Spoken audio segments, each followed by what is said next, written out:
tanang gipahigayong kalihukan pinangunahan sa PHO Nutrition Division nga usa ka free nutrition counseling niadtong Setyembre 22 ning tuig sa hawanan sa Kapitolyo Provincial subay na sa pagsaulog sa Obesity Prevention Awareness Month matag bulan sa Setyembre.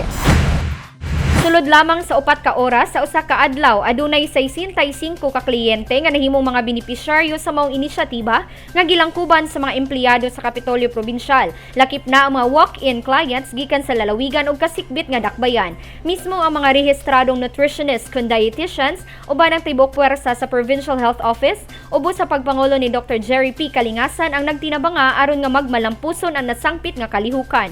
Ato sa nutrition counseling, nahatagag higayon ang mga benepisyaryo sa mga serbisyo sama sa kinatibuk ang counseling may kalabutan sa ilang health status, height measurement, pagkuha silang timbang og blood pressure ug ang pagpromotar sa 10 kumainments og pinggang Pinoy kun healthy food plate alang sa tanang Filipino adults ubos sa National Nutrition Council nga programa. Si PHO Nutrition Division Head Ms. Marites Gomez mihatag siyang kinasingkasing pasalamat hilabi na ngadto ni Governor Bambi ug Dr. Kalingasan. Matod ni Ms. Gomez nga naglaraw gayud ang maong kalihukan sa paghatag pribilehiyo sa tanan ngadto sa insaktong gabayan aron magbaton sa maayong estado sa panlawas. First time niya naina ni Ms. Reg nga activity nga free nutrition counseling kay si Governor Bambi ever since nga naglingkod siya as governor of this province wala gyud napihig ang nutrition division sa mga programa with all the support ni Governor Bambi.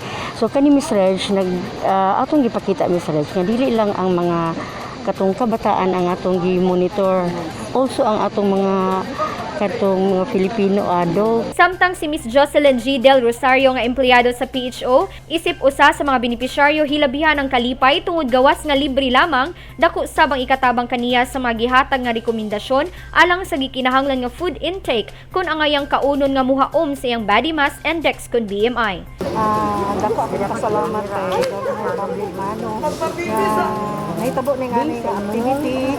Ug nagpasalamat ko sa Nutrition Office labi na kang Marites Gomez ug sa bang mga nutritionist nga naa karon diri nga nagtabang gyud sa mga trabahante sa pag-assess sa ilang panglawas. Laumang sa umalabot Setyembre 29 mao ang ikaduhang hugna sa free nutrition counseling nga bukas sa tanang empleyado ug walk-ins sulod sa susamang lokasyon ug oras nga 9:30 to 11:30 sa buntag ug 1:30 to 3:30 sa hapon.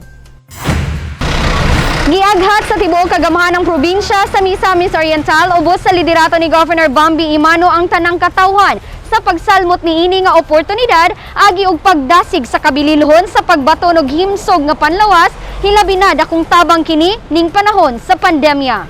Kauban si Mark Anthony Pareha sa kamera. Ako si Lambo Rajian Amor May Guy. Alang sa limpyog mataro nga panggobyerno, padayon Pilipino.